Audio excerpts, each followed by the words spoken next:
Hi, and welcome to the Bestie Perspective, a raw, unfiltered space where we explore the mind-body-spirit connection. Every Wednesday, we dive into personal growth, holistic healing, and life's ups and downs to inspire, support, and remind you you're never alone on this journey.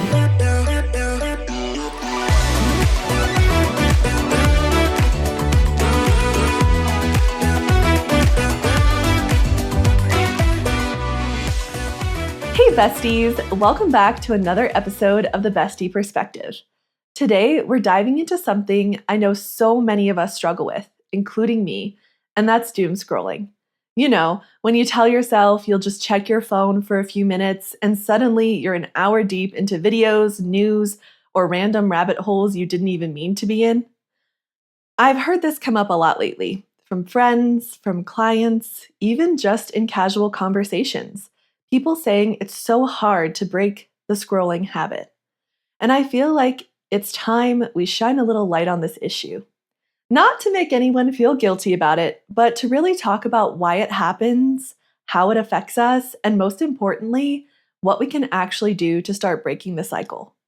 So if you've been wanting to step away from doom scrolling, or at least get a little more control over it, this episode is for you. Now stop scrolling, grab a cozy drink, and let's get into it. So to kick things off, do you ladies remember the last time you meant to scroll for 5 minutes and suddenly an hour disappeared? Probably even yesterday. I feel like.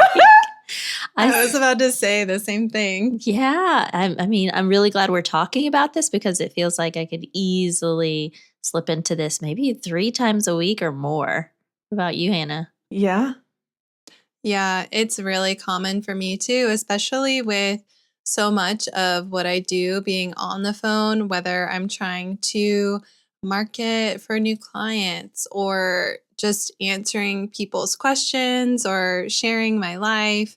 And then also feeling like this urge to want to keep up with friends and family or people I went to college with. I can get so lost in parts of the internet after like 5-10 minutes has passed and I forget the whole reason why I pop on.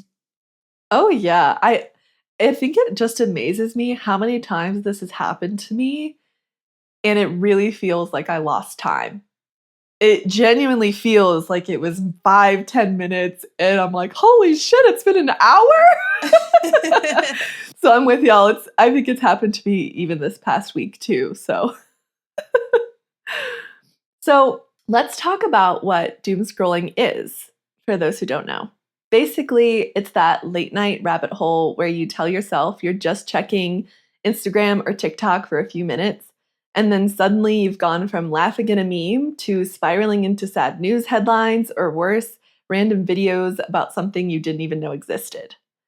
If you're the person who's wondering how they ended up on sad dog rescue stories or military coming home stories at midnight, keep on listening. So, have you ladies noticed when you doom scroll the most? Is it morning, night, midday, when you're stressed? Usually I will scroll if I have a lot going on in my head, I've noticed. So for me, it's definitely a trigger. Stress is definitely my trigger to like doom scroll. And the funny Yeah. thing, the ironic part about it is it usually doesn't fix it, but like for some reason it's still a go-to.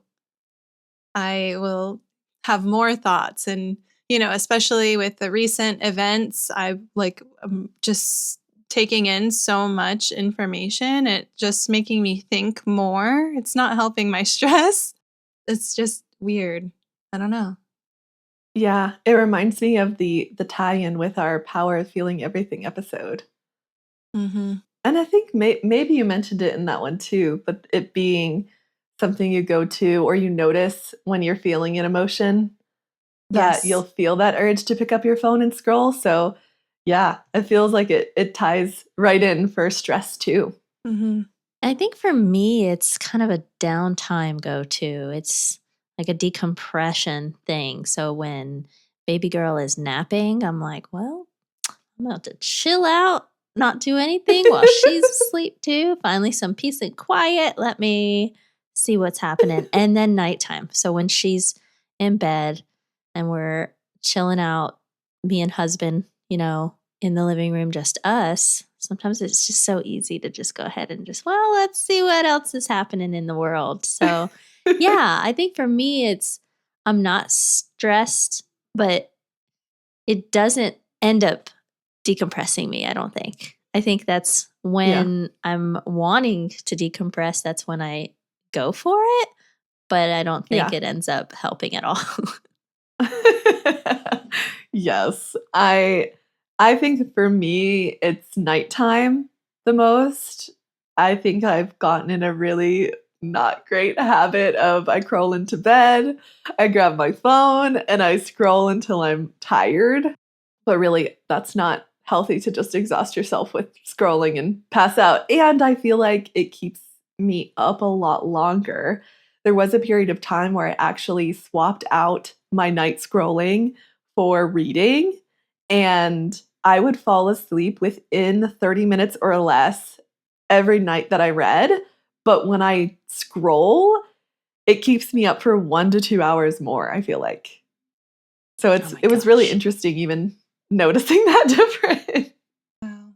And the thing is, though, our brains are wired for this. Every time we scroll, we get these little dopamine hits, like tiny rewards that keep us hooked. Plus, our brains naturally pay more attention to negative stuff, like threats or scary news, because way back in the day, it kept us safe. So, of course, those headlines and shocking posts pull us in. And don't even get me started on how the apps are literally designed to keep the feed never ending. It's like a slot machine that never runs out. What do you ladies think about that? Isn't it also the blue screens are a thing too? Aren't those itself, the light itself addicting? I feel like I've heard that somewhere. I don't know. I know the blue light will keep you up. Okay. Which I think maybe even that paired with the dopamine hit design and never-ending scrolling of these apps is just kind of a recipe for... It could be. It's like, let's use this light so they don't get tired. And then let's also feed them stuff that's going to like make their brain want to stay awake too. But I think it's maybe the light itself is supposed to be somewhat relaxing, so you want to stay. I heard that somewhere. Please, listeners, comment if that's true and you can back me up with that. But even just the dopamine hits, I mean, we're in this instant gratification time nowadays to where it makes sense. Mm-hmm. What I also think is kind of like, good job to the people who created the system. Like, it freaking works. And so now it's on us to be mentally strong enough to withhold, right? Yeah, and that's why I wanted to peel back the curtains a little, because I feel like so many people have just not known why they can't stop or known why it's so addicting. And it's the dopamine hits. And like you said, bravo to the people who designed these, because they did it perfectly to suck us all in. This is, you get so hooked into your phone with the dopamine hits, you like forget about the outside world. And I saw something funny recently. Lauren, you'll relate to this with like back pain and stuff, but someone said, why is it so hard to have good posture? Like, why is it so comfortable to be curled over like I'm a shrimp or something? Mm-hmm. And I just pictured someone like curled over like a shrimp on a bus or something, just like scrolling through their phone. I was like, that's like so much of our society now. Mm-hmm. Yes. Oh, yeah. And you made me just adjust myself in my seat too, because I'm like, I know, gosh, right? I gotta sit up posture straight. Check. Yeah, and I feel like it's even a whole other thing to think about the posture, like you're mentioning, how many other things that affects. Because I even remember I learned about when I worked at an aesthetic clinic for a little while, tech neck. Mm-hmm. Women in their 20s and 30s are even like younger women are starting to get the lines in their neck literally from just having their neck bent down looking at their phone. Wow. So it's kind of wild to think about all the ways it actually truly affects us. Yeah. Even, with my husband's lower back journey, he was sitting in the Sphinx position, like on the floor on Mhm. his belly, but he would do his work like that and even be on his phone like that or be down on the floor with Elena. It actually did help his neck feel better to be in that kind of yoga type of pose, but to stretch your neck and to look up a bit more while you're doing those things. So I've started doing it myself too, because yeah, that's where I hold all my attention is my neck. So I know scrolling is not helping. Oh, yes, absolutely. Even trying to make a habit of if you are going to be on your phone and you don't have the ability to get into a nice yoga position like that, trying to be mindful about holding it face level so you don't have to, crunch your neck downward and shrimp over your phone, like Hannah said. Shrimp it. Shrimp over. I like it. We're going to have to start calling each other out. You shrimp it over there, girl. You shrimp it. I don't understand why it's so comfortable until it's not. Then when you like straighten back out, it's like, dang, why was I sitting like that? Hold on a minute. Yes, yes. Now, I know we talked a little bit about the time of day in the last question I had asked earlier, but do you think you ladies scroll the most out of boredom, stress, or habit? I know you touched a little on the stress part, and I know, Eileen, you said when you're decompressing, but do you think it's the habit of decompressing, and is it most of the time stress for you, Hannah, or do you see a mixture? What does that look like? For sure, habit, I would say, does play a role at this point. Like, there's times I'm like, oh man, I did it again. I didn't even realize, right? And maybe not necessarily boredom, but maybe avoidance of doing something in the household because there's always something to do. So it's not that I Yes. don't have enough things to do. It's just I don't want to do them. Yes, I can so relate to that because for me, I was talking about like my nightly hop in my bed and scroll on my phone. I would say for me, it definitely leans a lot toward habit, but I also notice myself doing it to procrastinate a lot. Right. It's, I have to do this thing, just 5 minutes on my phone. And of course, I lose an hour. But Yes. And I will say, procrastination's real.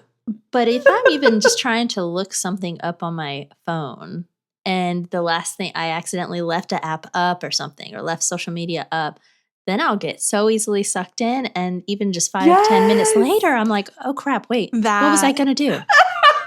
What happened to me? I literally experienced that the other day and it cost me, you guys. Okay, so that we were looking into some other things for, expanding our podcast. And I had a free trial for something and I had it in my calendar to end the free trial.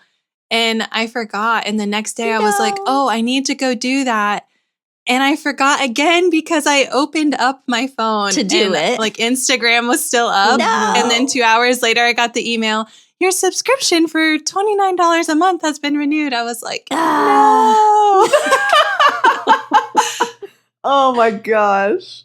Yes. And it's definitely a habit for me too, because it's so easy to just pick your phone up. You use it for so many things, so many different apps, whether it's business or personal related, or even work. A lot of people have their work calendars and work emails tied to their personal phones. So it's so easy to stay linked in that way. But then, of course, since it's connected to the personal, you might be tempted or just simply distracted like I was that day. And I also feel like there is a bit of a peer pressure too, in a sense. I've noticed a couple of times where I've been sitting down at night and I think it's meant to be like a time of decompression. But me and Jason's family or whoever's over will kind of just be chilling around the table at night and everyone's like scrolling on their phone and you can hear different social media things popped up. And so we're in each other's presence, but we're not talking to each other, kind of just letting the day marinate, I guess, and on our phones together.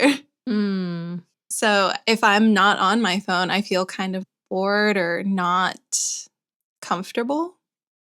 Yeah, kind of like if everybody else is doing it and you're just sitting there, you're like, well, I guess I'll do it too. Right. Yeah. It reminds me, I saw this photography collection one time, and I don't remember where I saw it, but this photographer had done a collection of basically all the times and different spaces that were on our phones. So picture sitting at the table, like I'm picturing all of you guys around a table on your phones.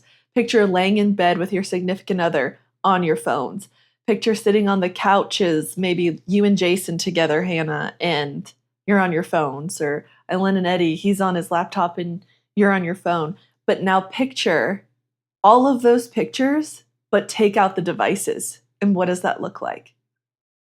It looks like disconnection. Oh my gosh. Right. Sadness. Yeah, I was looking at these photos and I'm like, holy crap. When you just pluck out the devices, you see the disconnect that's really happening. Yeah. And I feel like that's the biggest irony of cell phones and technology is a lot of the purpose is to increase communications. Like your work can literally get a hold of you anytime they want. I mean, if that's the type of job you have, they can reach you outside of work. Or we're on Zoom right now recording this podcast remotely. There's such a beauty of that we're able to connect. But then like social media and that sort of connection, we're so sucked into our phones that we're not connected with the world around us. It's so ironic. And doom scrolling isn't just being weak, it's literally how our brains are wired. And like we said, how these apps are designed, which is why it feels so hard to stop once you start. But what happens when we keep doing it? Let's talk about the side effects and why it can really start to take a toll. So we know now what doom scrolling is and why we do it, but let's be real about what it actually does to us because it's not just harmless entertainment. I can't even count how many times I've lost, as I've mentioned, hours scrolling at night instead of sleeping. Then the next day I was exhausted, cranky, totally unmotivated. Why do we even do this to ourselves? Mentally, doom scrolling is linked to higher anxiety and depression. And it makes sense. The more we're taking in bad news or comparing ourselves on social media, the worse we feel. It's like feeding our brains junk food, except instead of feeling full, you feel drained. Have you ever noticed your mood tank or shift in any way after you've been scrolling? I know I've kind of like Len was saying earlier with when she would do it to decompress, she didn't actually feel decompressed. I would say the same where I do it, and even after I realize I got sucked in for an hour plus, I just feel drained and exhausted after. But then if I'm doing it to procrastinate and I lose track of time, I also feel really guilty. Yeah, I'll agree with you on that one. I also feel bad where I have my phone when I am playing with Elena and I get distracted or something. And she will literally get up in my face and be like, hi, hi, baby. Like she'll, because I'm always like, hi, baby, when I see her. And so she'll look at me and go, hi, baby. Oh my goodness. And so I'm like, you're so right, child. Let me put my phone down. So So cute. that's how my guilt is packaged, right? Like, and I've had moms that say, hey, I'm actually deleting, I'm not going to use this app anymore or that app anymore, whether it's TikTok or Facebook or Instagram, because it's a distraction to my children, and I want to be present. I recently had a friend say that about Facebook, and I'm like, that's amazing. Proud of you. Yes, go for it. So I'm not there yet, but I can completely understand why a mom might want to do that. Oh, for sure. And too, just thinking about how perceptive children are. And when they're witnessing you and your habits and your patterns Yes. so much more than we think, right? And so even just showing them that as a habit, it's only kind of passing that down to them too. And I caught myself getting irritable with her wanting my attention at some point. And I was just like, Eileen, what are you doing? Like it was a wake up moment of like, you're getting mad at her because you're paying attention to what? What is this story or this post that you're reading that's more important? We're putting our phone down now. So, yeah. So she and me having mood issues, I don't want to let that out on my baby, you know? I will find myself trying to use my phone and scroll to decompress if I have a little break from work or while I'm eating lunch between some of my work. And it doesn't make me feel energized, or I don't feel like I got a break.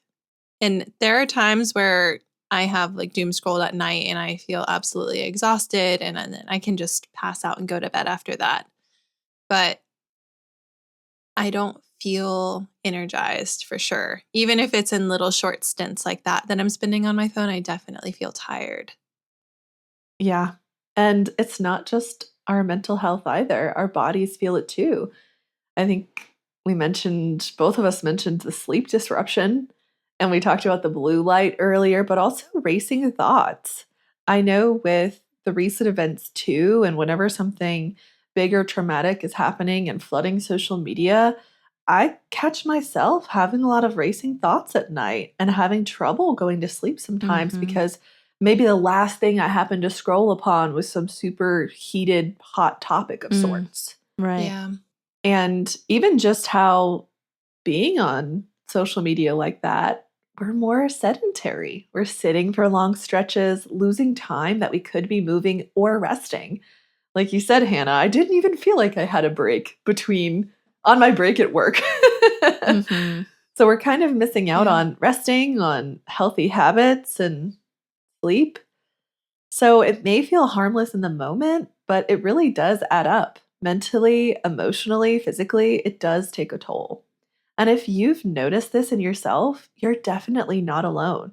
Most of us are struggling with it, which is exactly why we want to talk about ways to break the cycle. So let's get into what the signs of doom scrolling addiction might look like, and then some steps we can actually take to start breaking free from doom scrolling. Help us, Lauren. Help us all. I will do my best. So, how do you know if you might actually be addicted to scrolling? I'm going to read a quick checklist so that we can see quite how addicted we are. I encourage our listeners to see how many things on the checklist relate to them as well. The first thing you do in the morning is grab your phone. You say just 5 minutes, but it turns into hours. You feel worse after scrolling. You catch yourself scrolling without even realizing you open the app. You get annoyed if you can't check your phone. Say you have a low battery, no service, etc. You reach for your phone anytime there's a pause, like waiting in line or during commercials. You've stayed up way too late because you just wanted to check one more thing. And finally, you pick up your phone while watching TV or hanging out with friends, aka double screening. So I know I'm definitely guilty of a lot of these. How about you ladies? I'm perfect. I don't know what you're talking about. I don't have problems. I don't have addictions. Man, no, I was every single one. This is terrible. Yeah, I'm definitely guilty of those. But also, like, I think it's important to talk about how, like, there's a range of severity, I guess, a range of Yeah. severity. For sure. But yeah, I'm definitely guilty of every single one, too. I'm over here thinking I need to go to technology rehab. Stay tuned to sign up for our technology rehab. No, just kidding. It's okay. It's your lucky day. We're going to be getting into some of the ways we can start getting better, ladies. Okay. So if any of you said yes to any of those, you're in the Doom Scroll Club with us. Congratulations. Welcome. But now, Hi, my name is Eileen, and I'm a scrollaholic. Yes. Hi, Eileen. All right, Lauren, now it's time for you to introduce yourself. Oh, yes. Hi, I'm Lauren, and I'm a scrollaholic. Hannah's perfect, so we're skipping her. Yeah, we're skipping her. I am perfect, and that's why. No, I'm just kidding.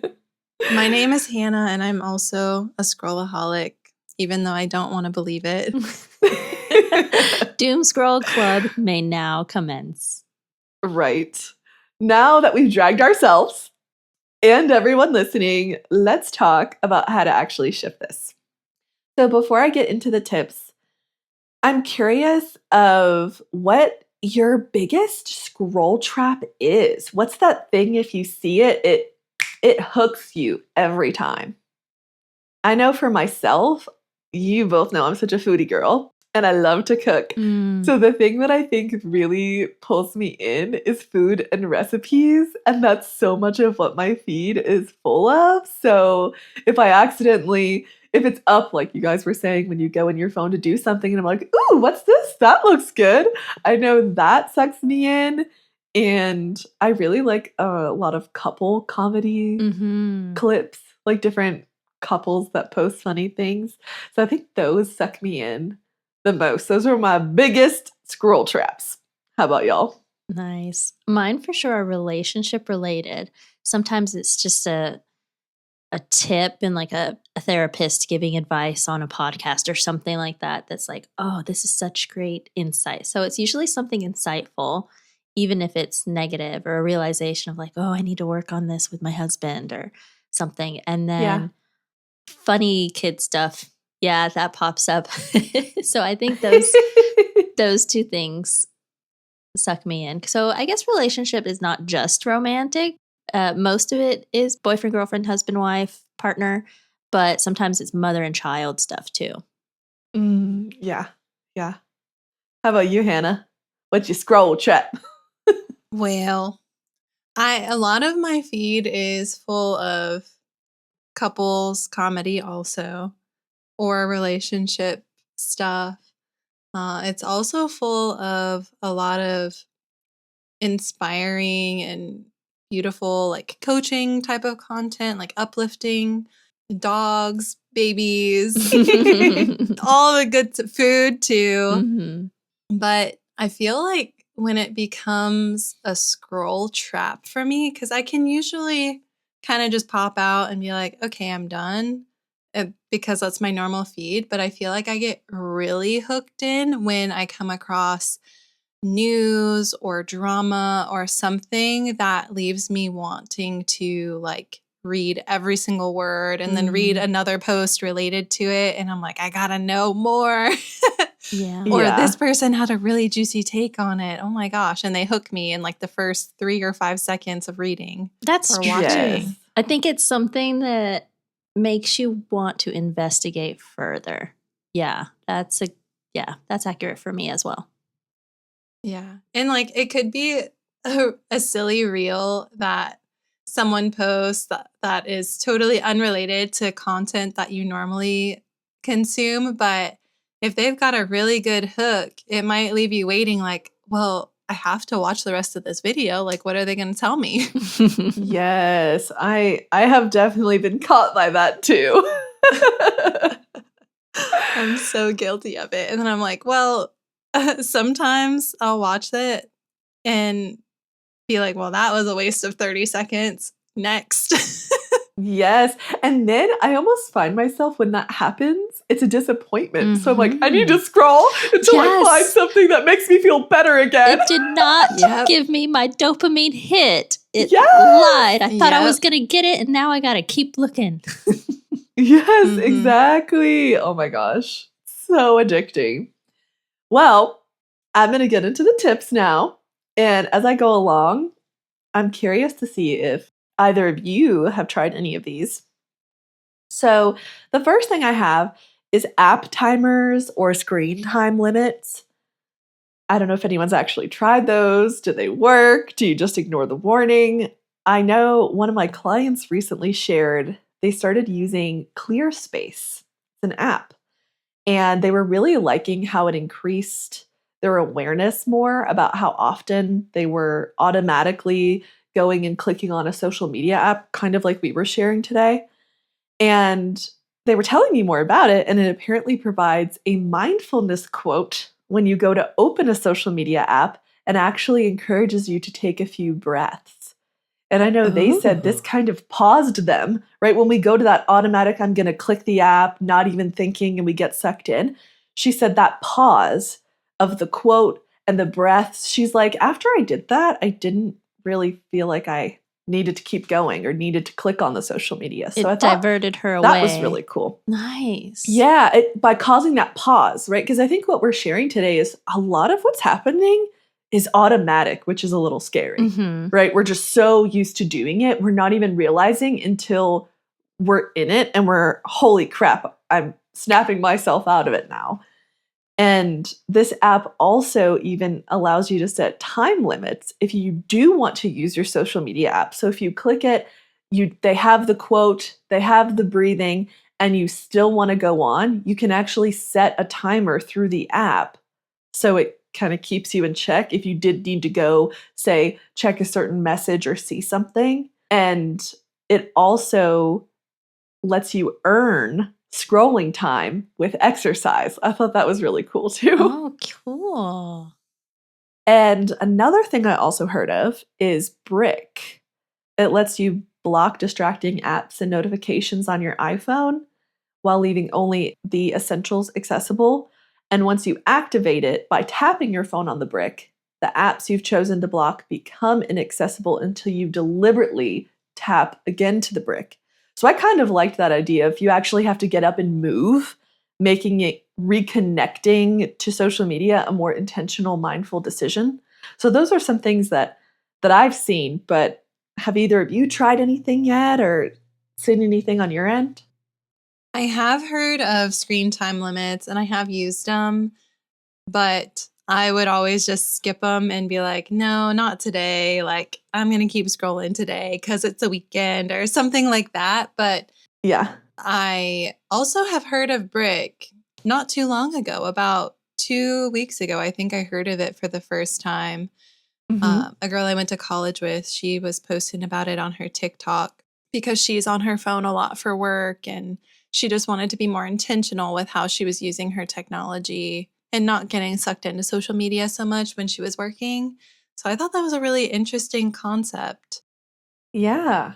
how it's different and like makes you get up to, wherever the brick is at, you got to go and tap it again to access all the apps on your phone. I'm actually interested in the clear space one. That one sounds like a fit for me. It's more up my alley. I've also been one to be like, app timers or things like that. I've been like, ignored them too. But this one has something very intentional for you to do and using your breath. I may have to look into this one. Yeah, it caught my eye too. And same thing, I've seen the screen timer things, and I guess I really haven't been motivated enough to try any of them. But when my client shared about this app, I thought, wait, this sounds pretty cool, actually. Another tip is curating your feed. And this can help with getting into that negative doom scrolling, right? Of the sending you down that negative spiral rabbit hole. So muting or unfollowing accounts that you know drain you can be really helpful. So that's another thing to do is just start curating a more positive feed so that when you are on social media, it's maybe not as draining if you get stuck in a little bit of a scroll. Another tip is no phone zones. Either no phone at the dinner table or no phone in bed. I'm still working on that one, of course. But having some designated no phone zones can help create that separation a little bit. Replacing scroll time is another thing. Instead of scrolling at night, what if you tried journaling, reading, stretching, or even calling a friend for 10 minutes? Just trying to replace that time with another activity. Another option is mini detox moments. So just taking intentional time away from your phone. Even 1 hour phone free can feel so refreshing. Is there any of these that you have tried. I know you expressed being interested in the ClearSpace app by Len. So is that something you think you do want to look into after this conversation? Yeah, for sure. And replacing scroll time has worked with different things. So that one, I've replaced it with meditation or very inspiring like YouTube videos versus, sitting there on and scrolling on my phone. And then I want to try no phone zones. I really just we've talked about this one before with our other episodes where, you and I have, this you do your best to have designated time where you guys are not on your phones. And I think it's just time for Eddie and I to start implementing that. So I want to give that one a go. Yeah. What about you, Hannah? I think for me, well, I know mini detoxes work for me. There have been times where I've taken full breaks from social media, and it leaves me feeling more energized and kind of just reconnected with myself in ways that I maybe like forgot about. Oh, I have time to do this and I have time to do that. And like social media is not an option. Like, whereas I might pick up my phone in the first 2, 3 days of having it off or deleted for a while. And I'm like, hey, why am I picking up my phone? I'm not going to click on anything. So it automatically redirects me. What else can I do with my time that I was looking to just kind of chill out?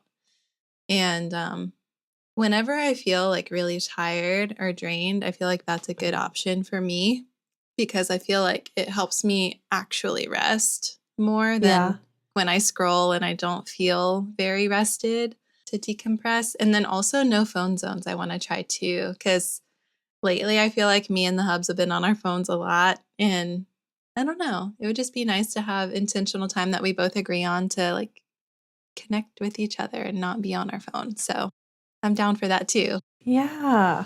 I do have a question that's kind of popping in my head to ask you guys if you've ever experienced what I experience sometimes when I'm doing the late night doom scrolling, but I was tired, so I decided to go to bed. But in bed, I'm scrolling and the tiredness goes away and I Yes. can't fall asleep. Like you almost get a second wind. A second wind. Yeah. Yes. Ugh. Oh my gosh, that's the worst. I totally feel you. I've had moments where I'm so tired and then I pick up my phone to check one more thing. And then it sucks me in, and then I'm literally up for another 2 hours or something and then I beat myself up because then it's dang it, Good. I could have gone to sleep 2 hours ago when I was tired. Yeah. Okay. Good to hear I'm not alone. But also makes me. You're definitely not alone. But I also want to be intentional now about going to sleep if I say I'm going to sleep. Yeah. Yes, definitely. Is that like physiologically speaking, do you think that second wind is the dopamine kicking in? That's what I'm thinking. I wonder if it's the dopamine and the blue light, of course. Like we were talking about earlier. I think that's like the recipe for stimulation. So I would say it's both. Yeah.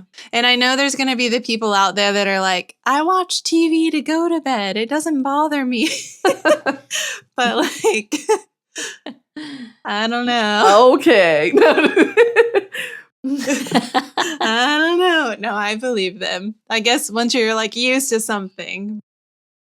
Yeah, I think for me, I actually really am interested in trying that ClearSpace app. Because I think what also appeals is if you do want to go on, you can click, oh, I just want 5 minutes, and it's going to hold you to that.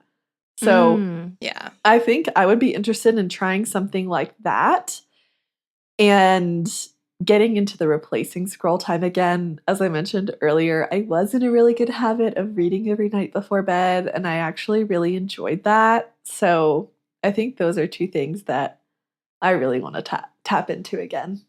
Is the ClearSpace app free, by the way? I know that there's at least a free 7-day trial, but I want to say there's maybe a free version of it. Don't quote me on that. I'm not 100% sure.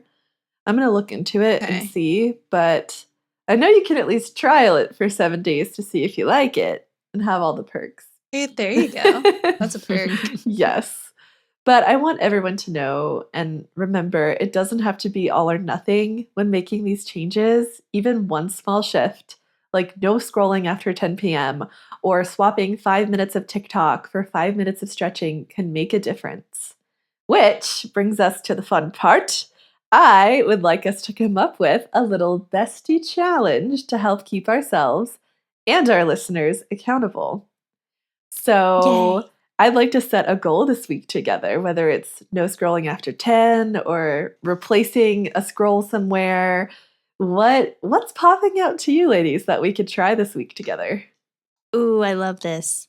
I almost like the stretching one. Like at night? We incorporate some movement with it. I feel like that could be good for all of us for different reasons. Yes. Like before bed stretching. I'd be down for stretching. I'd also be down for like challenging myself to make bed a no phone zone for a week. I feel like that would be hard, Ooh. but Ooh, okay. I'm down for either one of those. We should we'll do one for this week and we can do the other. Let's do the no phone zone is the bed for this week. Okay. Okay, let's do it. So how are we going to hold each other accountable for this, ladies? Oh, yeah, because what? Well, you can't take a picture of us in bed without our phone. Maybe once we're on our phones again the next day, we just send like a certain emoji or like a funny GIF into our group chat, and we'll know that if we get that from each other, that we did it successfully the day before. Oh. Maybe something like that. We'll have a code. We'll have one that's a fail and one that's a success. How about that? Yeah. Okay. You know, because I then like that. encouragement might be needed for the person Yeah. that wasn't able to keep the bed a no phone zone, right? Yes. Okay. I like that. So we would love all of you to join us in this challenge this week. So DM us on Instagram and TikTok and let us know if you decide to try the same thing or what you decide to try. All right, besties, let's wrap this up. Doom scrolling is so normal. Literally all of us have fallen into the late night scroll at some point, as we shared this episode, but normal doesn't mean harmless. The good news is awareness is the first step, and you've already taken that just by listening today. And remember, you don't have to flip your habits upside down overnight. Even one small boundary, like leaving your phone on the dresser instead of the bed or setting a timer before you scroll, can make a big difference in how you feel. Thank you for hanging out with us this week. If you want to keep the conversation going, click the link tree in the episode description. You'll find all the ways to connect with us, Instagram, TikTok, and more. We love hearing your stories and your own bestie perspectives, so don't be shy. And hey, if you catch yourself scrolling at 1 a.m. tonight, just picture us in your head yelling, "Put the phone down, bestie!" Until next time, keep growing, keep glowing, and always trust in your own bestie perspective.